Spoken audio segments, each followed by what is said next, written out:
I was raised to believe Christmas meant family. Togetherness. Warm food, hugs, music in the background, and the smell of cinnamon and baked ham.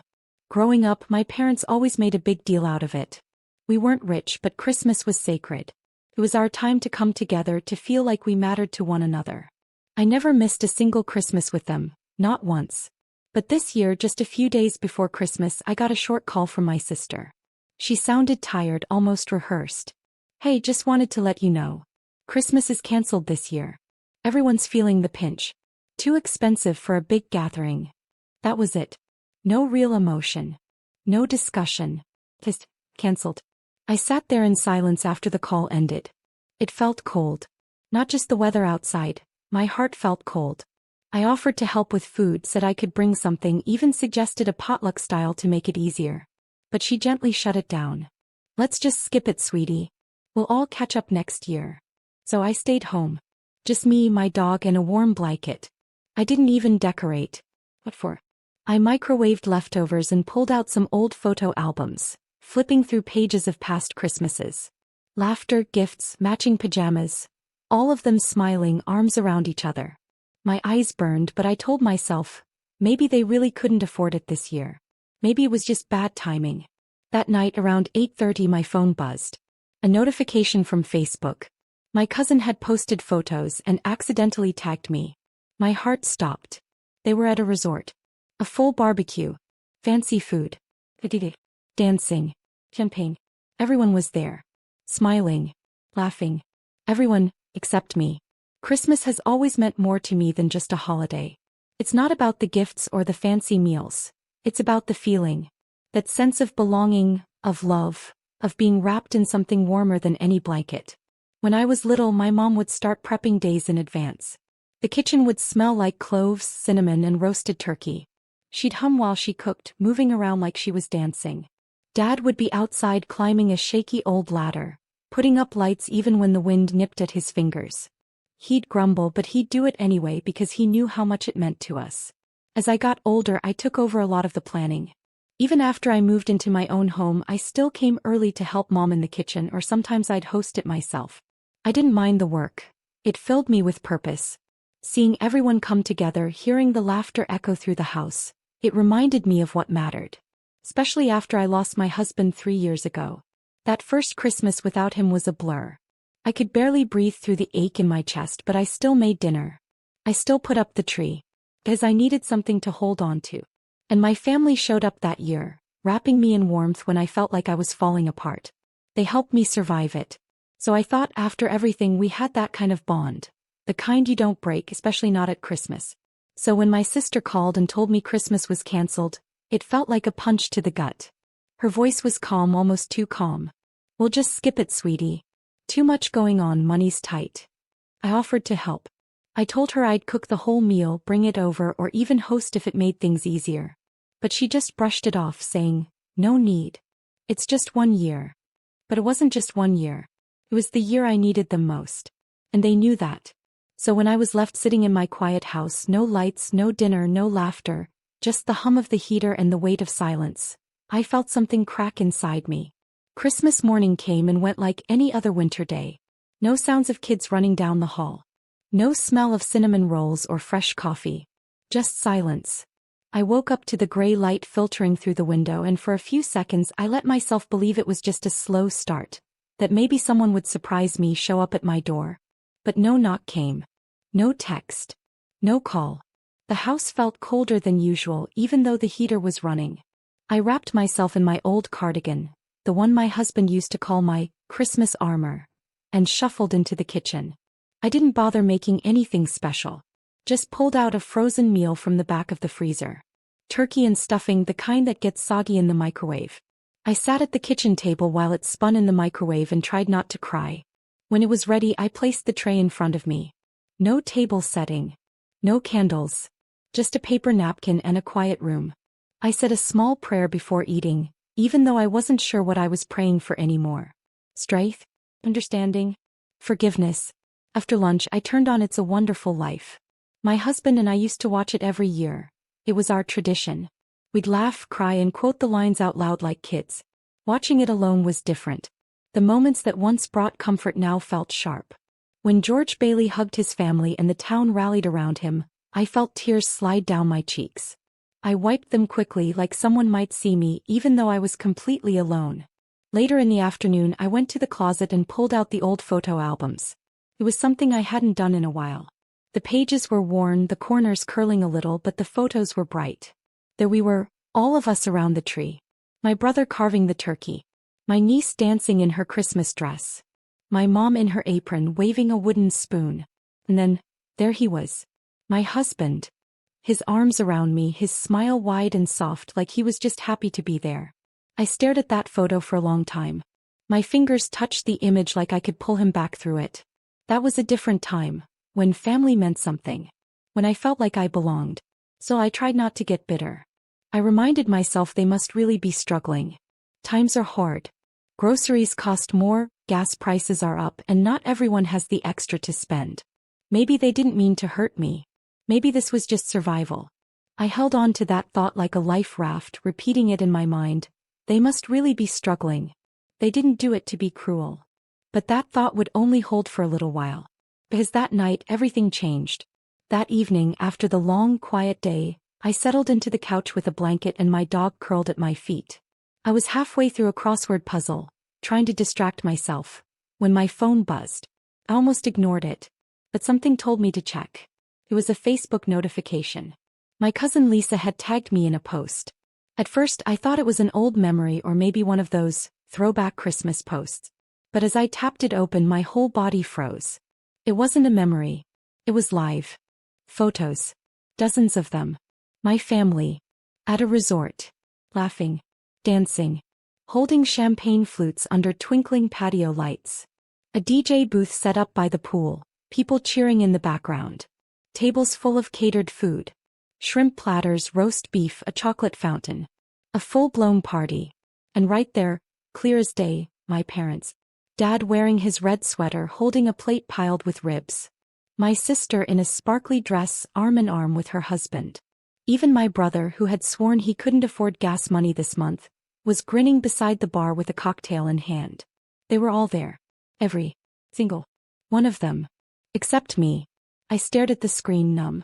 My hands trembled as I scrolled through photo after photo. My aunt showing off her new gold necklace. The kids splashing in the pool even though it was December. Cousins I hadn't seen in years clinking glasses and throwing their heads back in laughter. And then I saw the caption. Christmas fam jam. Couldn't cancel this. Red heart #blessed #family time. I don't even remember dropping my phone, but I heard it hit the floor. My chest felt tight like something heavy had been slammed against it. My mouth went dry. All day I had told myself they were just trying to save money. That they were struggling. That it wasn't personal. But it was personal. They lied to me. They canceled me. They didn't just forget. They excluded me. All while I sat alone, microwaving a meal for one. They were sipping wine and dancing to music under string lights. I had offered to help. I had begged to keep Christmas going. And they told me no. But they didn't cancel Christmas. They just canceled it for me. I covered my face with both hands and cried. The kind of crying that starts slow and then crashes over you all at once. I cried for everything. For the loneliness, for the lie, for all the years I'd spent putting this family first. For the way they had left me behind like I didn't matter. And maybe the worst part? They didn't even try to hide it. Lisa tagged me without thinking. Like it didn't even occur to her that I hadn't been invited. Like I was so far removed from the family now, it didn't matter. I don't know how long I sat like that. Bent over, shoulders shaking, tears soaking into my sleeves. My dog nudged my leg gently with his nose, like he knew I was breaking.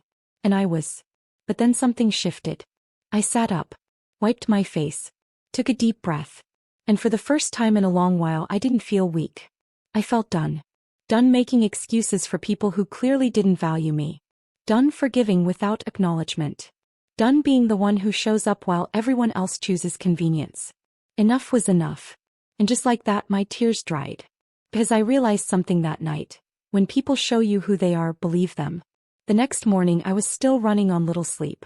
I had been tossing and turning all night, replaying those photos in my mind like a slideshow I couldn't shut off. The laughter. The lights. The way nobody noticed I wasn't there. Or worse, noticed and didn't care. I was just about to step into the kitchen to make coffee when my phone rang. I saw the name flash on the screen. Dad. For a moment I just stared at it. I wasn't sure whether to answer. But curiosity got the better of me. Maybe, just maybe, he was calling to explain. Maybe there was some reason, some mix-up. A sliver of me still hoped. I picked up. Hello. His voice came through, cheerful but casual. Hey sweetheart. How was your Christmas? I paused, then answered in the calmest voice I could manage. Quiet. There was an awkward silence on his end, like he didn't know how to respond to that. Then he cleared his throat. Yeah, well, things have been hectic here. Listen, I was wondering, do you think you could help us out this month? My stomach sank. He went on. We're a little short on the mortgage. Just had some unexpected expenses come up. You know how it is. Holidays and all. Holidays. I repeated, letting the word hang in the air. Yeah, well, little things here and there. We had a few plans and things added up. Anyway, it's just $2,800. Nothing crazy. I closed my eyes, holding the phone tighter. My hands were cold but my chest was burning. $2,800, I said quietly. He chuckled a little, like it was no big deal. I know it's a lot, but you've always been so good with money. And hey, family comes first, right? There was that line. Family comes first. I don't know what made me angrier, the lie of it or the casual way he said it, as if this wasn't all upside down. I took a slow breath. My voice didn't shake. It didn't rise. It stayed calm. I wanted him to feel the weight of my words. Apparently not, I said. There was silence. Excuse me, he asked. I stayed home alone while you all partied at a resort, I said, still calm. You told me there was no Christmas this year. You lied to me. All of you did. He fumbled for words. Wait, no, it wasn't like that. I saw the pictures, Dad, I said. You were wearing that red sweater Mom gave you. Everyone was smiling. Everyone but me. Another pause. I didn't wait for a reply. I won't be sending a penny. And I think it's time we all stop pretending this is a real family. And then I ended the call. I stood there in the middle of my quiet kitchen, staring at the phone in my hand, heart pounding, but my voice was steady. After everything he had just said, I finally let the truth sit between us like a brick dropped from a height. I saw the party, I said, calm as ever. There was nothing on the other end. Not even a breath. Just silence. I let that silence grow. I wanted him to hear what silence really felt like. The kind I sat through while they danced under string lights and laughed over full plates of food. I stayed home, I said slowly. Alone. Thought you couldn't afford dinner. Thought maybe things were really bad this year. I even offered to help. Still nothing. But you could afford champagne? A DJ? Matching outfits for the family photos? A resort? The silence cracked. He tried to stammer something out. Listen. It was your aunt's idea and we didn't think. I didn't let him finish. I don't need excuses, I said. I needed honesty. And respect. I could feel the tears stinging at the corners of my eyes, but I didn't let them fall. Not this time. I had cried enough. I took one deep breath and gave him the last words I'd ever say directly to him. Don't ever mistake my silence for ignorance. Then I ended the call. No yelling. No drama. Just truth served cold. A minute later I typed one final message. Lose my number. I don't fund liars. Then I blocked him. One by one I blocked my siblings, my cousins, every single person who stood there smiling in those pictures while I sat alone on the couch with a reheated meal and a dog that felt more like family than any of them. And when I finally laid down to sleep that night for the first time in days, I didn't toss and turn. I didn't check my phone. I didn't cry. I slept. Peaceful. Like someone who had finally let go of a weight she didn't realize she was still carrying. I woke up to the relentless buzzing of my phone. 53 missed calls. 53. The number flashed over and over like an alarm, but I didn't reach for it immediately. My heart was pounding, my hands trembled just holding the phone. I knew those calls were from family. I wasn't sure if I wanted to hear their voices yet. I needed time to gather myself, to hold on to the strength I had found the night before. After what felt like an eternity, I finally pressed play on the voicemail. It was Mom's voice, soft, trembling, full of regret. We didn't think you'd mind, she said, voice breaking. We thought you understood. We never wanted to hurt you. Her words hit me harder than I expected. For a moment I wanted to cry again. But instead I swallowed the lump in my throat and stayed silent. The pain wasn't mine to carry anymore. I scrolled through my messages and there was a long text from my cousin. I wasn't sure if I was ready to read it, but my fingers moved on their own. "I didn't know they lied to you," she wrote. "I'm so sorry. If I had known the truth I never would have posted those pictures. I feel awful." Her words were sincere. I could feel the guilt behind them. She wasn't the enemy. She had been caught up in the same web of lies I had.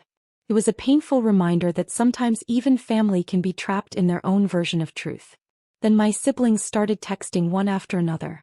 "This is all a misunderstanding," one said. "We never meant to exclude you."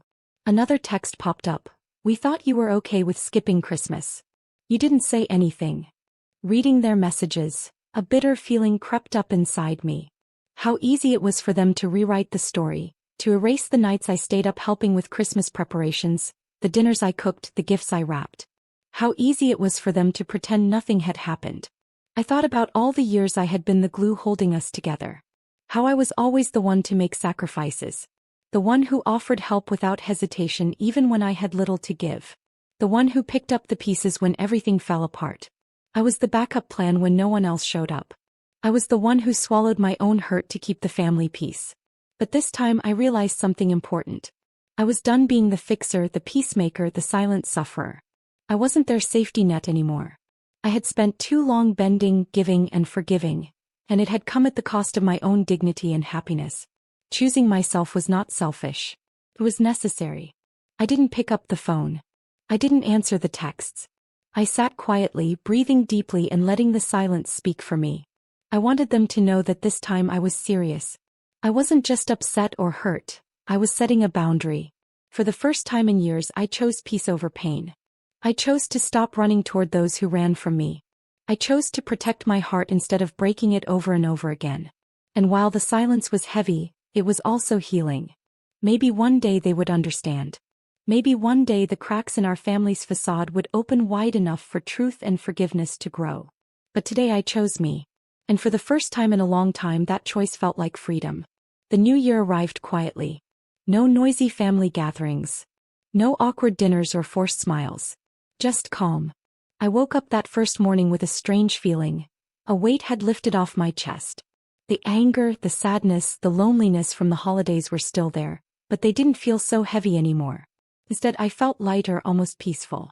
For the first time in a long time, I wasn't waiting for anyone to call or apologize. I was just free.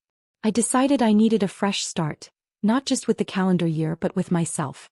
So I booked a trip to the mountains all by myself. No family drama. No questions.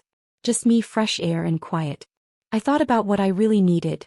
Space to breathe, to heal, and to remember who I was without the weight of their expectations or their lies. Packing my bags, I felt a strange mix of sadness and hope. Sadness for all those years I gave so much to a family that took me for granted. Hope because now I was finally choosing me. I wasn't going to be the fixer anymore. I wasn't going to be the one who cleaned up messes that weren't mine. This time I was setting boundaries that I wouldn't let anyone cross. When I arrived in the mountains, the cold air filled my lungs like a fresh start. The quiet was a comfort. No buzzing phones. No whispers about who was invited and who wasn't. Just me and the sound of the trees swaying.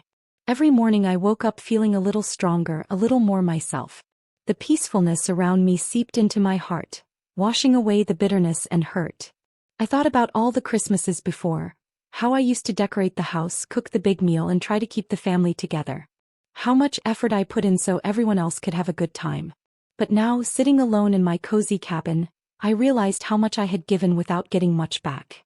I remembered my husband's smile at those family dinners, the joy we shared before he passed. That made the pain sharper, but it also made me realize how important it was to protect my heart. Even though they canceled Christmas, they gave me something I didn't expect. The gift of clarity. For years I thought family meant unconditional love and support.